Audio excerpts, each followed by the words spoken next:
Elizabeth, I am warning you for the last time. Chief William's voice thundered across the luxurious sitting room of their mansion in Victoria Island, Lagos. His eyes were sharp, like a predator cornering its prey. He pointed his thick fingers at his wife's swollen belly as though it carried a curse. If you give me another girl, I swear you will not remain in this house. I will marry the woman who can give me a son. Do you hear me? Elizabeth froze where she stood. Her hands instinctively moved over her belly, trembling. She was 8 months pregnant, tired and weak. The threat from her husband pierced her heart like a sharp knife. "Chief, please," she whispered, her voice breaking. "Children are gifts from God. Boy or girl, they all belong to Him. Please don't talk like this." But Chief Williams was not a man who listened when his mind was made up. He was one of Lagos's wealthiest businessmen, feared in politics and admired in the business world. His fleet of cars filled the compound. His tall mansion screamed of wealth, but his heart was hardened by his obsession for a male heir. "Elizabeth, enough of that holy talk," he barked. "I have given you money, comfort, everything a woman can ask for. And what have you given me in return? 3 daughters, 3 useless girls. Do you want my name to vanish? Do you want my empire to scatter because there is no son to inherit it?" At the corner of the room, their 3 daughters stood frozen. Angela, the eldest at 12, held tightly to the hands of her younger sisters, 10-year-old Grace and 8-year-old Ruth. They watched their father's anger with frightened eyes. None of them dared to speak, but deep inside they felt the sting of his words. Their existence was being called useless. "Daddy," Grace's small voice slipped out. "We are not useless." "Shut up," Chief roared, his eyes blazing at the child. "Go inside before I descend on you." The girls ran upstairs in tears, their small feet echoing against the marble staircase. Elizabeth wanted to scream, to fight, but she had no strength left. For years she had endured her husband's insults, praying that one day he would change. She hoped he would see the girls as blessings, but the pressure from his family and society only fueled his desire for a son. That night, Elizabeth kneeled in her room, crying to God, "Please, Lord, give me strength. Keep this child safe. Boy or girl, I will love this child. Please don't let shame destroy me." Months later, the day came. Elizabeth's cries filled the hospital ward as sweat drenched her body. She clutched the sheets, fighting the waves of labor pains. Nurses rushed around her, giving instructions, while her mother stood close, whispering prayers. Chief Williams was nowhere to be found.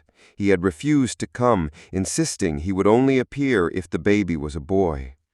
After hours of agony, the sound of a newborn cry pierced the air. The doctor smiled faintly and turned to Elizabeth. "Congratulations, madame. It's a girl." Elizabeth's heart sunk, not because she didn't love her child, but because she knew what awaited her. She weakly asked to see the baby, and when the nurse placed the tiny child in her arms, tears streamed down her face. "You are my treasure," she whispered. "No matter what the world says, you are my child." But Chief William's reaction was like a hammer on her soul. When he received the news, he stormed into the hospital hours later, his face twisted with anger. "A girl?" he spat, pacing the floor. "Another girl? This is the end, Elizabeth. I warned you. Pack your things from my house when you are discharged. From today, you are no longer my wife." "Chief, you cannot do this!" Elizabeth's mother cried, rising to her feet. "Watch me," he snapped, glaring at Elizabeth, who lay weak on the hospital bed. "You have failed me. I will marry Stella. She is carrying my son. She will give me the heir I deserve." And with that, he stormed out of the ward, slamming the door behind him. Elizabeth wept silently, clutching her baby girl to her chest. Her tears fell on the child's tiny forehead as her mother held her shoulders. "Don't cry, my daughter. Mama said softly. "This man is not God. He may abandon you, but you are not alone. We will fight through this together." When Elizabeth was discharged days later, no car came from the mansion, no husband, no driver. Her own father came with an old taxi to take her home to their modest family house in Sulurere. As she stepped into the small compound with her children, her heart ached. From a mansion with chandeliers and polished floors, she had returned to the cracked walls and zinc roof of her parents' home. The reality of her new life began immediately. The little money she had saved was barely enough to feed 4 children. Angela, Grace, and Ruth quickly understood their new situation. They no longer wore expensive clothes or rode in their father's cars. Instead, they joined their mother in selling small items. Angela carried bread on her head, Grace hawked sachet water, and Ruth sold groundnuts in traffic. Each day was a struggle. The sun burned their skin as they walked the busy streets, shouting to attract customers. They were insulted by drivers, chased by area boys, and laughed at by classmates who once envied their wealth. But the hardest moment came when little Deborah, the newborn, fell ill. Elizabeth had rushed her to the hospital, begging for treatment. The doctor shook his head. "Madame, you must deposit money before we can proceed." Elizabeth cried, kneeling at his feet. "Please, my child is dying. Help me. I will pay later." But no one listened. By the time she managed to gather some money, it was too late. Deborah, the child her father had rejected, breathed her last in her mother's arms. Elizabeth screamed that night as though her heart had been ripped out. Her 3 daughters wept beside her, their tiny arms wrapped around her shaking body. "Why, God? Why this pain?" Life was cruel, but she refused to give up. Holding her remaining daughters close, she whispered through her tears, "We will survive this. One day you will rise. One day the world will know that you are not useless." Meanwhile, Chief Williams was celebrating his marriage to Stella, his mistress. She had given birth to a baby boy, and the man who once abandoned his family now paraded the child as his pride. But fate had already started weaving a different story for him, one he would never expect. The sound of Lagos traffic roared in the background, blaring horns, shouting bus conductors, and the endless rush of footsteps. In the middle of all that chaos, a frail little girl with a tray of sachet water balanced on her head weaved between cars, calling out softly, "Pure water, cold pure water." It was Grace. Her small feet were dusty, her dress torn at the edges, and sweat ran down her tiny face under the blazing afternoon sun. Just behind her, Angela was selling loaves of bread, her shoulders bent under the weight of the tray. Ruth, the youngest, carried groundnuts in a small nylon bag. They were children of wealth once, but now they walked the streets like beggars of survival. Elizabeth stood at a corner, watching her daughters with teary eyes. She hated this life. Each time she saw them dodging angry drivers or being pushed aside by bigger hawkers, her heart broke into pieces. But what choice did she have? Feeding them was a daily battle, and education had already become a luxury. "Mama, I'm tired," Ruth whispered later that day as they rested under a tree near Ujwelegba Bridge. "My legs are paining me."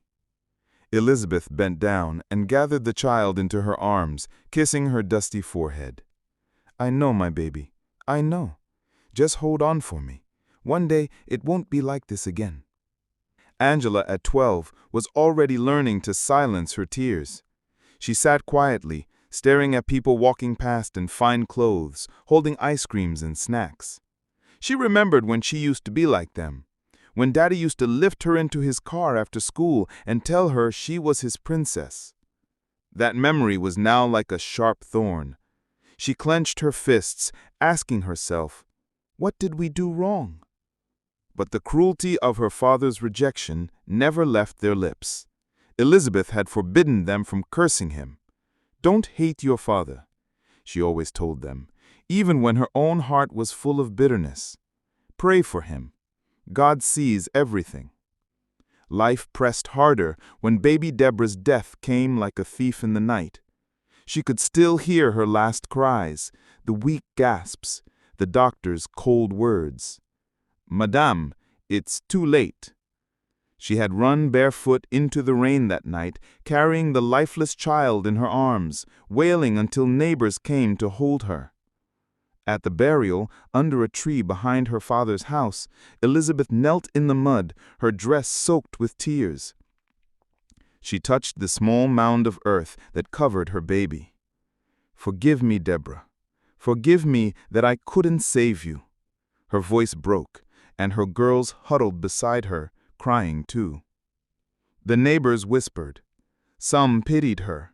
Others mocked her. "See what riches turned into shame?" one woman muttered. "If she had given that man a son, she wouldn't be here like this." Elizabeth heard it. The words stabbed her deeper. She rose slowly, lifting her daughters to their feet. "Come, my children, let us go home. The world can laugh at us, but one day God will answer us." As days turned to years, the girls grew used to the street. They became part of the moving crowd, their voices blending into the constant cry of hawkers. They knew which bus conductors paid fare and which ones would cheat them. They learned how to run when policemen chased hawkers away. Hunger became familiar, like an unwelcome guest that never left. But what broke Elizabeth most was watching her daughters hide their pain. Angela often pretended to be strong, smiling at her younger sisters even when her feet were blistered. Grace, gentle and quiet, would sneak into their small room at night and cry into her pillow, whispering, "Why doesn't Daddy love us?" Ruth, the playful one, stopped laughing like she used to. Her childhood was stolen before it even began. One evening, after a long day, Elizabeth returned home with the girls. They had barely sold enough to eat. She sat on the floor of her mother's kitchen, her head in her hands. "Lord, am I failing them? Am I failing as a mother?" she cried quietly, thinking her daughters were asleep. But Angela heard her. She crept closer, touched her mother's hand, and whispered, "No, Mama, you are the best mother. Don't cry. One day I will become somebody. I will take care of you and my sisters, I promise." Elizabeth pulled her close, holding her tightly, tears pouring down her face. In that moment, her daughter's words became like medicine to her broken soul. Meanwhile, Chief William's life seemed perfect. His new wife, Stella, had given him a son, and he flaunted the child at every occasion. He introduced him to politicians and business partners as the future of the Williams empire.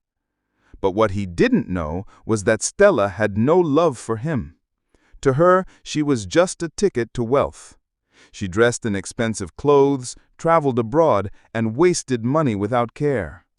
Her relatives flooded the mansion, eating, drinking, and enjoying Chief's riches.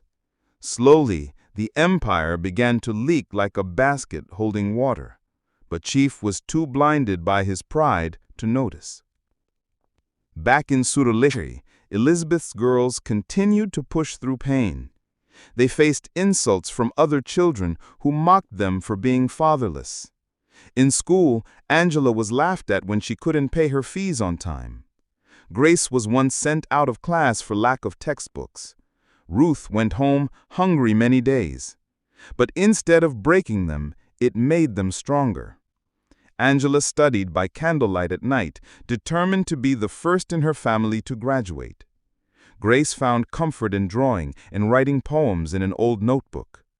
Ruth, though young, had a boldness that gave the family laughter when the weight of life pressed too hard. Often, Elizabeth would sit at night watching them sleep on the mat, whispering to herself, "They call you useless girls. They say you are nothing without their father. But one day you will rise like stars, and even your father will bow his head in shame." Her words, spoken in pain, were like a prophecy waiting for its time. And as Lagos moved on with its endless hustle, the Williams family's story was being written in two different directions. A mother and her daughters rising from the ashes of rejection, and a father with his new wife dancing in wealth that was quietly slipping through their fingers. The years rolled by like the waves of the Lagos Lagoon, sometimes calm, sometimes stormy. Elizabeth's girls grew into young women, carrying the scars of their past, but also the fire of survival. Angela, the eldest, kept her promise. She studied day and night, often on an empty stomach, borrowing textbooks from classmates and sitting under streetlights when the candle burned out. Many mocked her, but she pressed on. Against all odds, she finished secondary school and earned a scholarship to study accounting at the University of Lagos. Grace, quiet and thoughtful, poured her heart into her art and writing. Her poems began to attract attention, and soon her name appeared in newspapers. The poet of Surulere, they called her, as her words carried the pain and resilience of her journey. Ruth, bold and lively, found her passion in business. She started by selling second-hand clothes in the market, and within a few years, her stall grew into a shop. Customers loved her sharp wit and honesty. By her early 20s, she was running her own boutique. Elizabeth, who had once wept in the dust of rejection, now sat in quiet pride as she watched her daughters blossom. Their laughter returned, their confidence returned, and little by little they carved a new life for themselves. But while Elizabeth's home was filled with light again, darkness had entered Chief William's mansion. At first, everything seemed perfect with Stella and her son. But wealth in the hands of greed is like pouring water into the desert.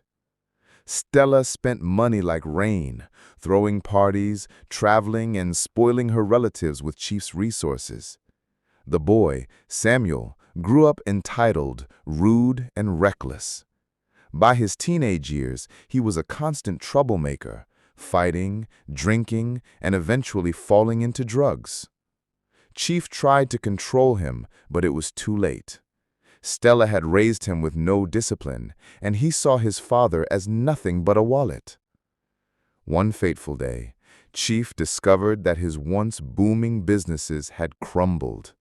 His companies were in debt, his partners had abandoned him, and his bank accounts had been drained. Stella, the woman he had chosen over Elizabeth, disappeared with the last of his money, fleeing abroad with a younger lover. Chief was left alone in his mansion, empty, broken, and betrayed. For the first time in his life, he understood the taste of rejection. He tried reaching out to old friends, but they turned their backs. He looked for Stella, but she was gone. Even his so-called sons spat at him, demanding more money. Chief's world collapsed, and he fell into sickness and despair. One morning, he sat on the cold marble floor of his empty sitting room, holding his head in his hands. "God, what have I done?" he whispered. The faces of Elizabeth and his daughters flashed before him. The girls he had called useless, the wife he had thrown out, the baby he had abandoned in the hospital. His chest tightened with regret until tears streamed down his face. Meanwhile, news of Chief's downfall spread across Lagos like wildfire. Some laughed, saying, "He wanted a boy, now see what his boy has turned into." Others shook their heads in pity. Elizabeth heard it too. For a long time she said nothing, but her daughters looked at her, waiting. "Mama," Grace asked one evening as they sat around the table, "will you forgive him if he comes back?" Elizabeth sighed deeply. She stared at the flame of the kerosene lamp flickering in the corner, her thoughts heavy. She said softly, "Forgiveness is not for him, it is for us. If we don't forgive, we will carry bitterness all our lives. But forgiveness does not mean we must open our doors to him again. The girls nodded. They understood. Days later, Chief finally gathered the courage to go to Surulere. He arrived looking like a shadow of himself, his fine suits replaced with a faded shirt, his proud shoulders bent with shame. When he reached Elizabeth's gate, he stood trembling, unsure if he had the right to knock. Inside, the sound of laughter filled the house. Ruth was sharing stories from her shop. Angela had just returned from work at a big accounting firm, and Grace was reading one of her new poems aloud. Elizabeth sat among them, smiling. For once, her house was full of peace. When the knock came, the laughter stopped. Angela opened the door and froze. There stood their father, once the mighty Chief Williams, now a broken man. His eyes were swollen from crying, his lips shaking. "My daughter," he whispered, voice cracking, "please, call your mother." Elizabeth came to the door, her face calm but unreadable. Behind her, the girls stood silently, their hearts beating fast. "Elizabeth." Chief fell to his knees, tears rolling down his cheeks. "I wronged you. I wronged my children. I throw you away like nothing. I don't deserve your forgiveness, but please, please, don't let me die with this guilt. I am empty. I have nothing left. Forgive me." Silence hung in the air. The only sound was his sobbing. Elizabeth's eyes filled with tears, but her voice was steady. "Chief Williams, when you abandoned me in that hospital, I thought my life was over. But God showed me that He is bigger than any man. He gave me strength. He raised my daughters into women of honor. We suffered, yes, but we rose again." She looked at her daughters, then back at him. "I forgive you, not because you deserve it, but because I will not let your cruelty chain my heart anymore. But Chief, understand this, we don't need you anymore. The daughters you called useless are now shining brighter than you ever imagined. The empire you threw away for a son has risen through them." Angela stepped forward, her voice trembling but firm. "Daddy, you broke us, but we built ourselves again. I wish you peace, but we cannot carry you anymore." Grace's tears fell as she added, "We prayed for you, even when you hated us. I hope you find God, Daddy." And Ruth, fiery as ever, said, "Now you know, girls are not useless. We are power too." Chief bowed his head, sobbing uncontrollably. Elizabeth closed the door gently, leaving him outside with his regrets. Inside the house, she gathered her daughters into her arms. "You are my pride. You are my crown. Never let anyone tell you that you are less." That night, as the moon hung bright over Surulere, Elizabeth looked at her daughters and smiled through her tears. They had walked through fire, but had come out as gold. The world had mocked them, but now they stood as proof that rejection is not the end. And somewhere in the silence of the night, Chief Williams wept alone, realizing too late that the children he despised were the very ones who carried his true legacy. The tables had turned. Indeed, Nwanyi Bu Ife, a female child, is a treasure.